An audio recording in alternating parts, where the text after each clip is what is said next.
મિત્રો, તો છેલ્લા લેક્ચરમાં જે રીતે આપણે ચર્ચા કરી હતી વેગનનો ખંડ પ્રવહન સિદ્ધાંત, પૃથ્વીની ઉત્પત્તિ, એના વિશેની થોડી ઘણી ચર્ચાઓ, થોડું ઘણું શીખ્યા.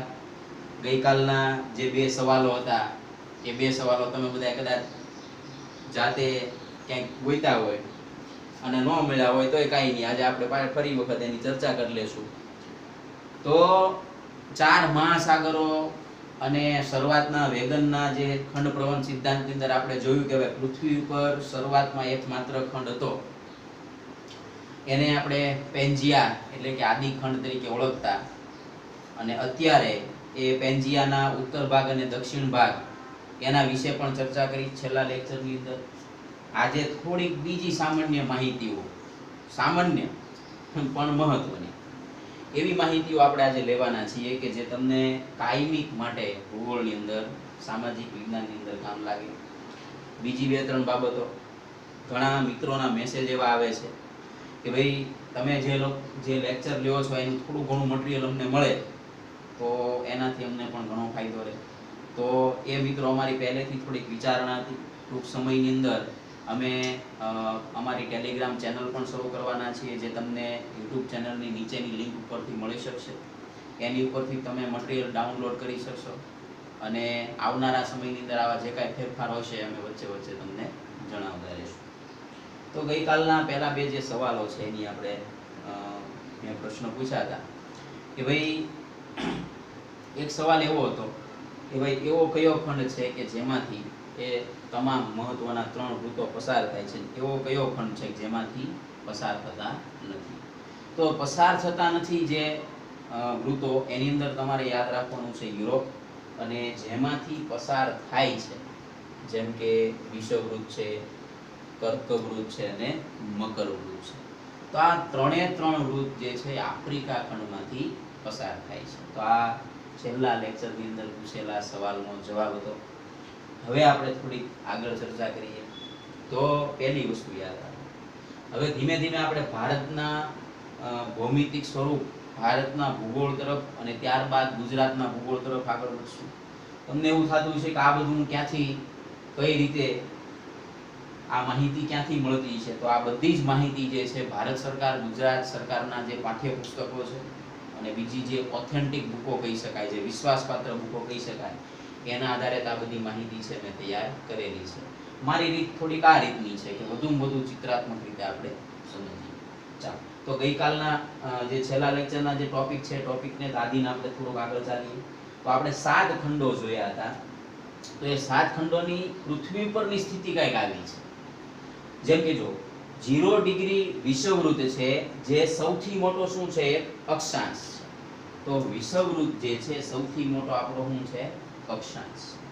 આ વિષુવવૃત્તની તમે જેમ ઉત્તરે જાઓ તો અહીંયા તમને પહેલું મળશે કે કર્કવૃત્ત મળશે. એવી જ રીતે જો તમે વિષુવવૃત્તની દક્ષિણે જાઓ 23.5 ડિગ્રી તો તમને મળશે મકરવૃત્ત. આવું આપણે ગઈકાલે પણ થોડું શીખી ગયા. હવે આ જે વિષુવવૃત્ત છે એની જો ઉત્તરે જવામાં આવે તો ઉત્તરે આટલા ખંડો આવેલા છે. જેમ કે જો ઉત્તર અમેરિકા સંપૂર્ણપણે વિષુવવૃત્તની ઉત્તર આવેલો છે, યુરોપ સંપૂર્ણપણે વિષુવવૃત્તની ઉત્તરે આવેલો છે. એવી જ રીતે એશિયાનો મોટો ભાગ એટલે કે 90% કરતાં પણ વધારે જે દેશો છે એશિયાના, એ વિષુવવૃત્તની ઉત્તરે આવેલા છે. હવે હું જ્યારે એમ બોલું છું કે વિષુવવૃત્તની ઉત્તરે એટલે સમજવાનું સ્થળ ગોળાર્ધ, અને બીજી રીતે તમારે કહેવું હોય તો ઉત્તર ધ્રુવ એમ પણ આપણે જોઈ શકીએ. ચાલો, એવી જ રીતે વિષુવવૃત્તની બરોબર મધ્યમાં તો કે ભાઈ આફ્રિકા તો છે જ તે. આફ્રિકાનો અમુક ભાગ પાછો વિષુવવૃત્તની ઉત્તરે છે અને અમુક ભાગ વિષુવવૃત્તની દક્ષિણે પણ છે, એટલે કે જળ ગોળાર્ધમાં પણ છે અને સ્થળ ગોળાર્ધમાં પણ છે. ત્યારે દક્ષિણ અમેરિકાનો થોડો અમથો હિસ્સો, આમ થોડો અમથો એમ થાય આપણને, પણ ઘણો બધો હિસ્સો છે.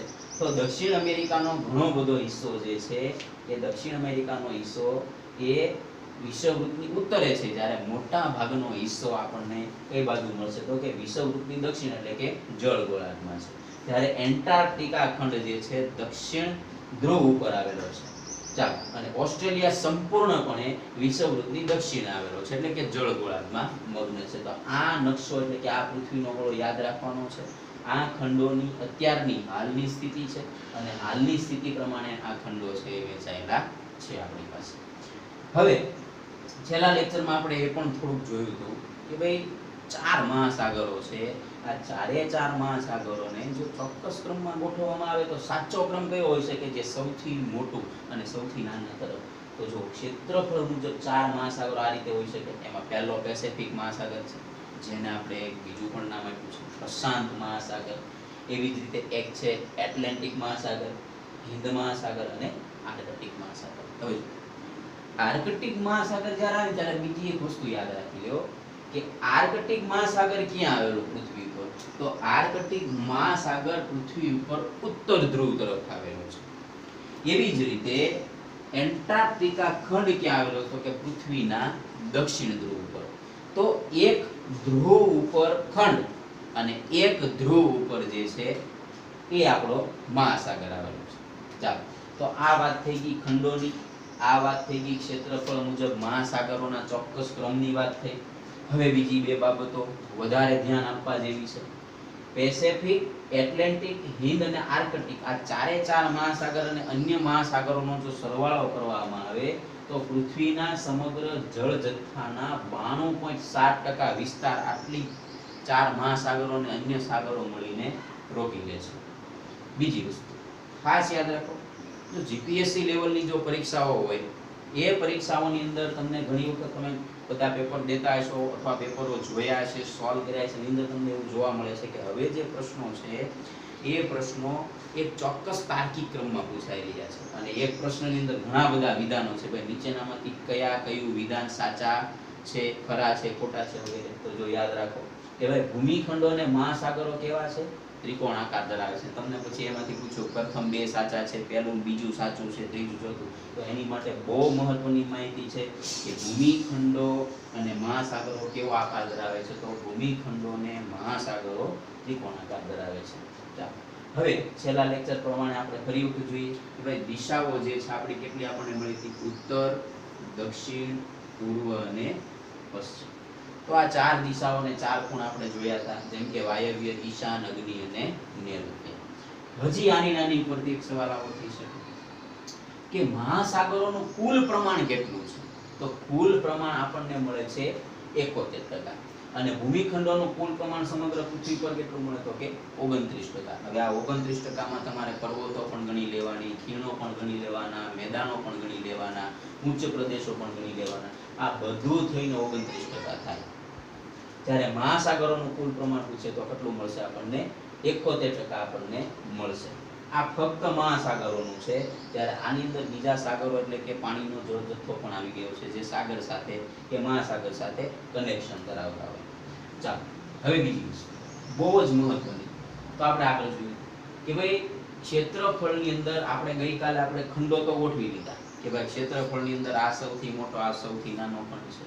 એવી જ રીતે તમને 1 થી 10 દેશો જો એક બે વખત આપણે જોઈ લીધા હોય કે ભાઈ સૌથી મોટાથી સૌથી નાના કયા કયા છે, તો એની અંદર પહેલા જો ક્ષેત્રફળમાં સૌથી મોટામાં મોટો જે દેશ છે એ છે રશિયા.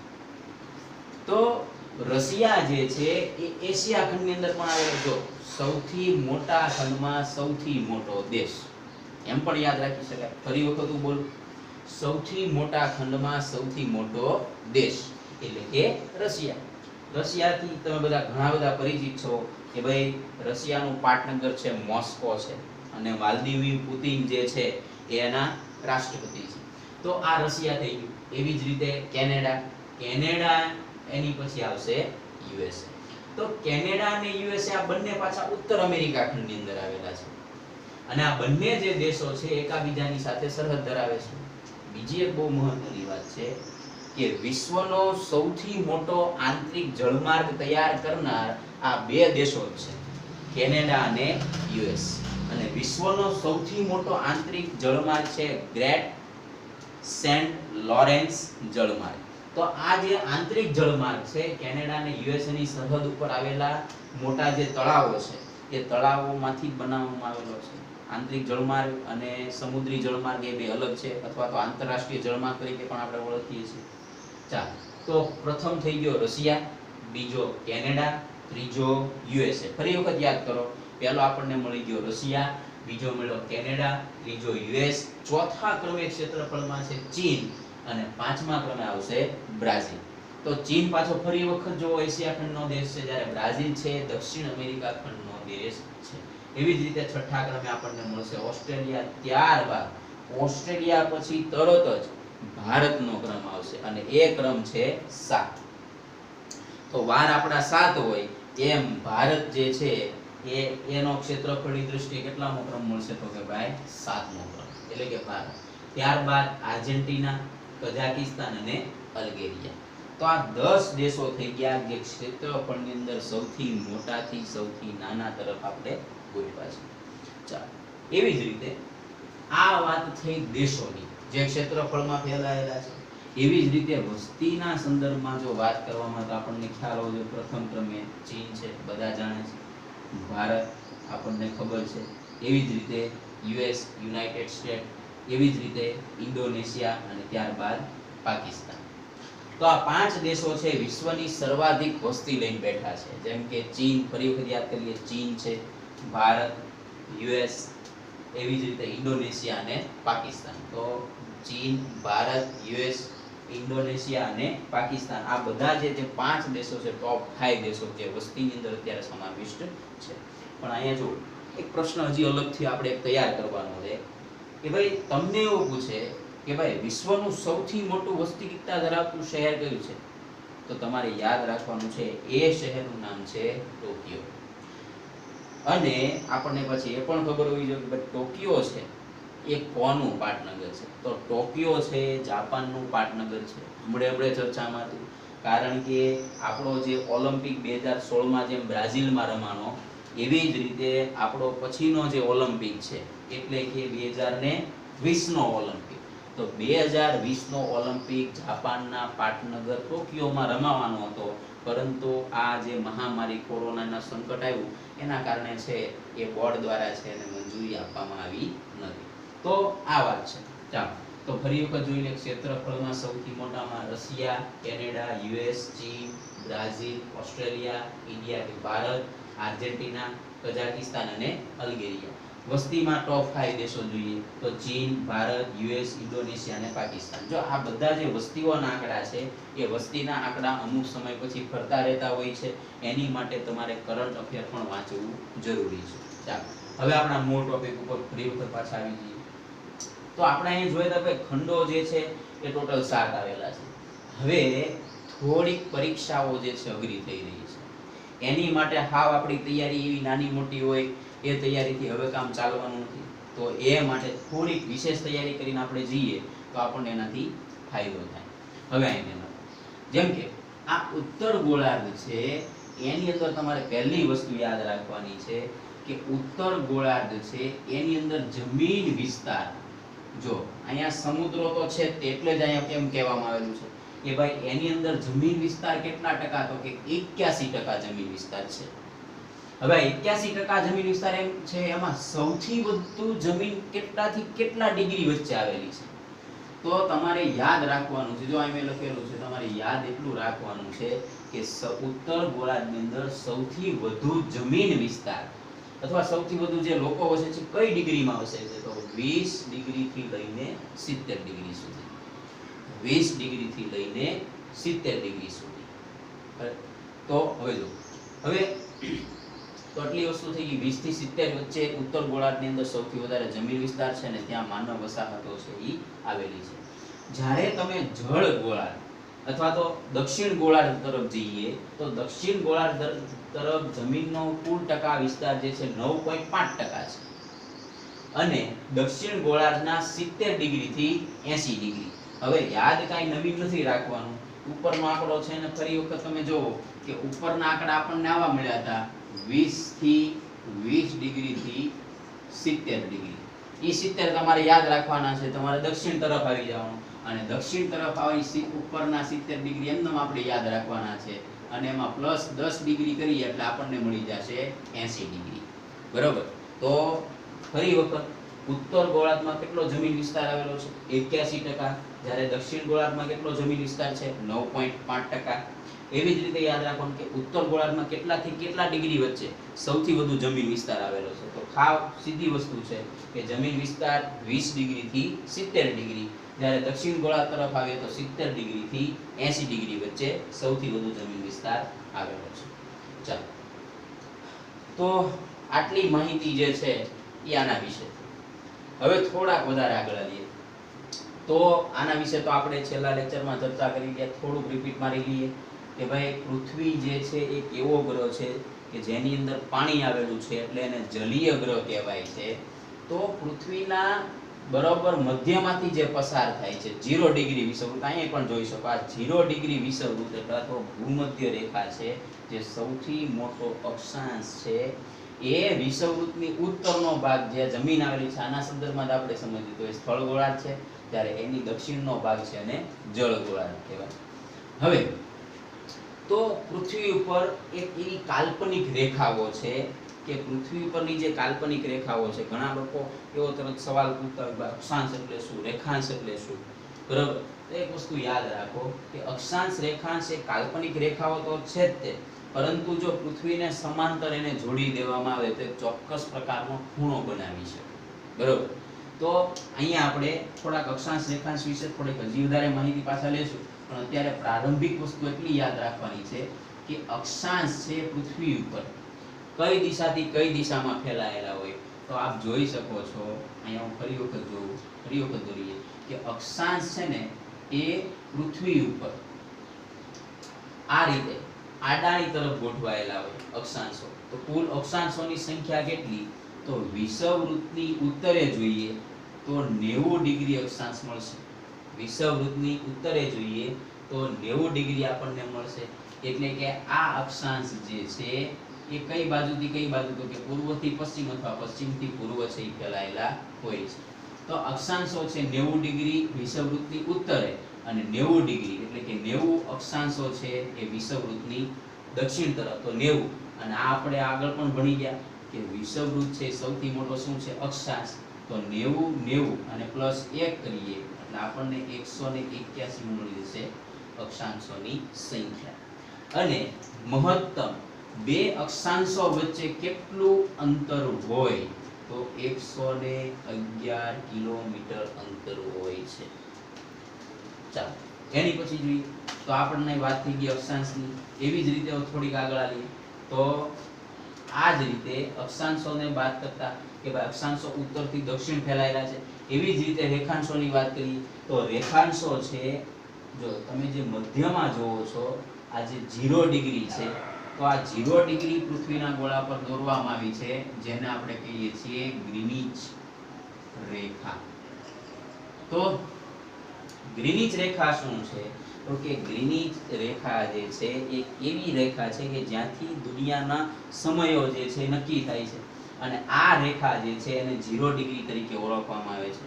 હવે આની માટે એક બાબત હજી થોડાક ઊંડાણમાં જઈએ તો એક બાબત અહીંયા સ્પષ્ટ તરીને આવે છે કે ગ્રીનિચ રેખા છે એ ગ્રીનિચ રેખા ઇંગ્લેન્ડની અંદર આવેલી એક ગ્રીનિચ નામની વેધશાળા છે. આ વેધશાળાની બરોબર ઉપરથી જે રેખાંશ પસાર થાય છે એ જ રેખાંશને એના નામ પરથી રાખવામાં આવી દીધું, એટલે એને ગ્રીનિચ રેખા તરીકે ઓળખવામાં આવે છે. આ એક વસ્તુ ક્લિયર થઈ ગઈ. અને રેખાંશો છે પૂર્વ પશ્ચિમ બાજુ ફેલાયેલા હોય છે, જ્યારે અક્ષાંશો ઉત્તર દક્ષિણ બાજુ ફેલાયેલા હોય છે. આટલી વસ્તુ થઈ ગઈ. હવે જો કે પૂર્વ બાજુ અને પશ્ચિમ બાજુ આ 0 ડિગ્રી છે, તો પૂર્વ બાજુ તો ભાઈ આપણે અગાઉ પણ શીખી ગયા કે ભાઈ પૂર્વ બાજુને દક્ષિણ બાજુનો જો સરવાળો કરવામાં આવે તો 360 થાય. તો 360 થાય, જો એનો સરખા ભાગે ભાગાકાર કરવામાં આવે તો અડધા આપણે વેચી શકીએ, બરોબર. તો અડધા વેચીએ તો આપણને કેટલા મળશે, તો કે 180 એ પૂર્વ બાજુ હશે, અને પશ્ચિમ બાજુ પણ કેટલા હશે 180. તો 180 સરવાળો કરો એટલે આપણનો સરવાળો મળી જશે 360 ડિગ્રી. અને તમે આકૃતિ જો એકદમ ડુંગળી જેવી છે આકૃતિ, તમારે કાંઈ યાદ નથી રાખવાનું, રેખાંશ યાદ રાખો એટલે તમારે મગજમાં સેટ કરી લેવાનું કે ડુંગળીના પાંદડા જે રીતે ફેલાયેલા છે એ જ રીતે પૃથ્વી પરની આવી કાલ્પનિક રેખાઓ છે અને રેખાંશ તરીકે આપણે ઓળખીએ છીએ. ત્યારે અક્ષાંશ છે ઉત્તર દક્ષિણ ફેલાયેલા છે, તો અક્ષાંશોની કુલ સંખ્યા 181 છે ટોટલ, બરોબર. અને આની બેની ટોટલ કેટલી છે? 360. હવે જો અહીંયા મેં એવું કીધું હતું કે ભાઈ બે અક્ષાંશો વચ્ચે કેટલું અંતર હોય? 111 કિલોમીટર. પરંતુ અહીંયા એવું સંભવ થઈ શકે નહીં, કારણ કે તમે જોવો જોઈએ કે ભાઈ જે રેખાંશો ફેલાયેલા છે એનો ફેલાવાનો વિસ્તાર છે અલગ અલગ હોઈ શકે, બરોબર. અને એના કારણે આપણે ચોક્કસ અંતર આપણે માપી શકતા નથી. એટલે એનું અંતર કે એના વચ્ચેનું અંતર આપણે કઈ યાદ રાખવાની જરૂર નથી. આપણે એટલું યાદ રાખવાનું ભાઈ 360 ડિગ્રી છે, એમાં જે મધ્યમાંથી પસાર થાય છે જેને 0 ડિગ્રી ગ્રીનિચ રેખા તરીકે ઓળખવામાં આવે છે. અને વિશ્વનો જે ટાઈમ છે એ આના પરથી પણ નક્કી થાય છે. એમ એવી જ રીતે 180 ડિગ્રી રે જે અક્ષાંશ છે એના પણ આપણે ચર્ચા કરશું. ચાલો, આટલી વસ્તુ થઈ. હવે જો તો આ મહત્વની વાત થઈ ગઈ. હવે બીજું કે અક્ષાંશ રેખાંશ જોઈ લીધા, હવે પાછા અક્ષાંશ ઉપર આવીએ કે અક્ષાંશ જે છે એમાં મહત્વના અક્ષાંશો કેટલા? કે ભાઈ અમુક ચોક્કસ મહત્વના અક્ષાંશો હોય કે ભાઈ એ અક્ષાંશો આપણને ખ્યાલ હોવા જોઈએ, આપણને ખબર હોવી જોઈએ. તો આ તો આપણે આગળ ભણી ગયા છીએ, આપણને છેલ્લા લેક્ચરની અંદર આપણે ચર્ચા કરી ગયા, અત્યારે પણ આપણે ચર્ચા કરી છે કે ભાઈ વિષુવવૃત્ત છે એ ભૂમધ્ય રેખા 0 ડિગ્રી. જો વિષુવવૃત્તની ઉત્તર તરફ, વિષુવવૃત્તથી ઉત્તર, અથવા હું એમ કહી શકું કે વિષુવવૃત્તથી ઉપર જો જવામાં આવે ઉત્તર તરફ, તો પહેલું જે આપણને મળશે 23.5 ડિગ્રી, જે પહેલું મળશે 23.5 ડિગ્રી. જો હવે પાછું અહીંયા હજી કહી દઉં કે અહીંયા મેં તમને એમ જ કીધું કે 90 છે અક્ષાંશ. જો આને 1 ગણવામાં આવે, આ 0 ગણવામાં આવે, તો અહીંથી 1 થી શરૂ થઈ અહીંયા સુધી તમે પહોંચો તો એની વચ્ચે 90 આપણને શું મળી જાય? અક્ષાંશ મળે. પણ એમાંનું જે મહત્વનું અક્ષાંશ છે 23.5 ડિગ્રી, જેને આપણે નામ આપેલું છે કર્કવૃત્ત. અને કર્કવૃત્ત ભારતમાંથી પસાર થાય છે, ભારતના 8 રાજ્યોમાંથી પસાર થાય છે, ગુજરાતની અંદરથી પણ પસાર થાય છે કર્કવૃત્ત. અને જ્યાં જ્યાંથી પસાર થતું હોય ત્યાં ઘણી વખત આપણે બોર્ડ માર્યું હોય કે અહીંથી કર્કવૃત્ત પસાર થાય છે. તો કર્કવૃત્ત પસાર થાય છે કઈ દેખાય નહીં, કઈ જોઈને ઉતરવાનું નહીં કે આલો ક્યાં છે કર્કવૃત્ત, બરાબર. તો કર્કવૃત્ત કઈ દેખાવાની વસ્તુ નથી, ખાલી માહિતી છે કે કર્કવૃત્ત અહીંથી પસાર થાય છે. તમે કર્ક રેખા પર ઊભા છો તો ઘણા હેઠા ઉતરી જોવે કે ક્યાં છે, પણ એવું કઈ છે નહીં. તમારે એટલું યાદ રાખવાનું છે કે 23.5 ડિગ્રી એ કર્ક રેખા અથવા તો કર્કવૃત્ત આવેલું છે, જે ભારતના 8 રાજ્યોમાંથી પસાર થાય છે અને ગુજરાતના આ જિલ્લામાંથી પસાર થાય છે, બરોબર. હવે જોઈએ તો આ પહેલું થઈ ગયું કર્કવૃત્ત 23.5 ડિગ્રી. હજી જો ઉત્તરે જઈએ તો 66.5 ડિગ્રી, બરોબર. 66.5 ડિગ્રી જઈએ તો આપણને હજી એક નવું વૃત્ત જે છે આપણને મળશે, અને એને આપણે કહીશું આર્કટિક વૃત્ત. થઈ ગયા. તો વિષુવવૃત્તથી 2 ઉપર જઈએ, વિષુવવૃત્તથી પહેલો આપણને મળશે કર્કવૃત્ત અને પછી મળશે આર્કટિક વૃત્ત. ચાલો, એટલું થઈ ગયું. એવી જ રીતે વિષુવવૃત્તથી જો દક્ષિણે જઈએ તો 23.5 ડિગ્રી આપણને પહેલું કયું મળશે? તો કે એને નામ આપવામાં આવેલું છે મકરવૃત્ત. જો આ બધી જ માહિતી યાદ રાખવાની છે, કારણ કે આના પાયા ઉપર જ આપણે આગળના લેક્ચરોની અંદર આપણે વધારે થોડુંક ફોકસ કરી શકશું, બરોબર. તો આ જે છે મકરવૃત્ત, ઘણાને એવું લાગે કે આ બધું શું વૃત્ત આવે છે, આમાં શું કઈ કરાવે છે, એવું નથી. પરંતુ આ મકરવૃત્ત ને આ બધી જે આખી પ્રક્રિયા છે એનાથી તમે વિશેષ સરખી રીતે ભણી શકો. તો 23.5 ડિગ્રી આપણને પહેલું મળશે મકરવૃત્ત. જો ફરી વખત હું સ્પષ્ટતા કરું છું કે વિષુવવૃત્તની તમારે કઈ બાજુ જવાનું છે? વિષુવવૃત્તની દક્ષિણ બાજુ જવાનું છે. એમાં પહેલું 23.5 ડિગ્રી મળે એટલે મકરવૃત્ત, બરોબર. એવી જ રીતે અહીંયા તમારે થોડાક હજી નીચે જાઓ, જેમ ઉપરનું માપ છે એમ જ તે 66.5 ડિગ્રી દક્ષિણ તરફ જઈએ એટલે આપણને અહીંયા મળે ને ઈ વૃત્તનું નામ છે એન્ટાર્કટિક, એન્ટાર્કટિક વૃત્ત. હવે તમને સમજાઈ ગયું છે કેમ આવું થયું. તો કે અહીંયા કયો ખંડ આવેલો છે? તો કે એન્ટાર્કટિકા ખંડ. અને અહીંયા કયો મહાસાગર આવેલો છે? આર્કટિક મહાસાગર. એના નામ પરથી આમાં ડીબી દેવાનું આપણે, બરોબર. ચાલો, તો આ મહત્વના વૃત્ત થઈ ગયા. આર્કટિક વૃત્ત, કર્કવૃત્ત, આ પાછું વૃત્ત છે વિષુવવૃત્ત, જે સૌથી મોટો અક્ષાંશ 0 ડિગ્રી. 23.5 ડિગ્રી એ મકરવૃત્ત, પણ વિષુવવૃત્તની દક્ષિણે. 66.5 ડિગ્રી એન્ટાર્કટિક ધ્રુવ. ચાલો એટલી વસ્તુ થઈ ગઈ. હવે છેલ્લો આનો ટોપિક છે, બાકી છે, આપણે જોઈ લઈએ ફટાફટ. જો હવે તમે આવું પણ વાંચ્યું છે કે શીત કટિબંધ, સમશીતોષ્ણ કટિબંધ, આમ તો હાવ સામાન્ય વસ્તુ છે, બરોબર. પણ આપણે એના કારણો સાથે જોઈએ. ઘણી વખત આપણે ધોરણ 9 ની અંદર, ધોરણ 8 ની અંદર, 10 ની અંદર આપણે એવું પણ શીખશું કે તમે શીખીને આવ્યા છો કે ભાઈ આ એક ઉષ્ણકટિબંધીય પાક છે, બરોબર. કેમ ઉષ્ણકટિબંધી? જો સમજો, આ સૂર્યનો જે પ્રકાશ છે પૃથ્વી પર સમાન રીતે નથી વહેંચાતો. તો પૃથ્વીનો જે તમામ પ્રકાશ છે, પૃથ્વીના ગોળાર્ધને કારણે પૃથ્વીના જે સૂર્યની જે તાપની વહેંચણી થવી જોઈએ એ સમાન રીતે નથી થતી. એનો મતલબ એમ થયો કે પૃથ્વી ઉપરથી અને નીચેથી ચપટી થઈ જાય છે, એટલે કે એનો વિસ્તાર નાનો થઈ જાય છે, ગોળ છે. તો સૂર્યના કિરણો જે છે એના મધ્ય ભાગની અંદર સીધા પડશે. જેમ જેમ ઉત્તર તરફ જતા જઈએ કે જેમ જેમ દક્ષિણ તરફ જતા જઈએ, જો અહીંયા સીધા કિરણો પડશે, આ સીધા કિરણો, અહીંયા ત્રાંસા પડશે, એવી જ રીતે અહીંયા પણ ત્રાંસા કિરણો પડશે, બરાબર. જો અહીંયા સીધા કિરણો પડશે એનો મતલબ કે સૂર્યનો તાપ વધારે લાગે છે. એનો મતલબ એમ કે તાપ લાગ્યો એટલે ઉષ્મા મળી. ઉષ્મા મળે છે એનો અર્થ એ થયો કે અહીંયા ગરમી વધુ પડી, ગરમી વધુ પડે છે. અને આ એક એવો પટ્ટો છે કે આ વધારે ગરમી પડે છે એટલે એને કીધું ઉષ્ણ. ઉષ્ણ એટલે ગરમ, ગરમ ભાગ અથવા ગરમ છે, એટલા માટે આને કીધું ઉષ્ણકટિબંધ. એવી જ રીતે તમે જેમ જેમ ઉપર જતા જાઓ એમ તાપમાનમાં ફેરફાર થતા જાય. તો અહીં ત્રાંસા પડે છે, તો અહીંયા થોડાક ત્રાંસા પડે છે એટલે સમશીતોષ્ણ, અને અહીંયા હાવ ત્રાંસા પડે છે શીત કટિબંધ. એવી જ રીતે તમે દક્ષિણ તરફ જાઓ, સમશીતોષ્ણ કટિબંધ ને શીત કટિબંધ. તો આટલા જે મહત્વના કટિબંધ છે, ખરેખર જો શીત કટિબંધ, સમશીતોષ્ણ કટિબંધ અને ઉષ્ણ કટિબંધ. તો આ જે ત્રણ કટિબંધો છે, અને એ જ રીતે તમે જોતા હશો કે પૃથ્વી ઉપર પાકોની વહેંચણી પણ એવી રીતે થયેલી છે. ભારત પણ જે છે એ એવી જ રીતે આવેલો દેશ છે.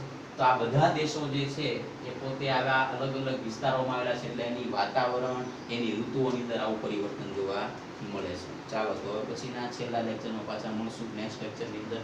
ચાલો ત્યાં સુધી ગુડ આફ્ટરનૂન બધા.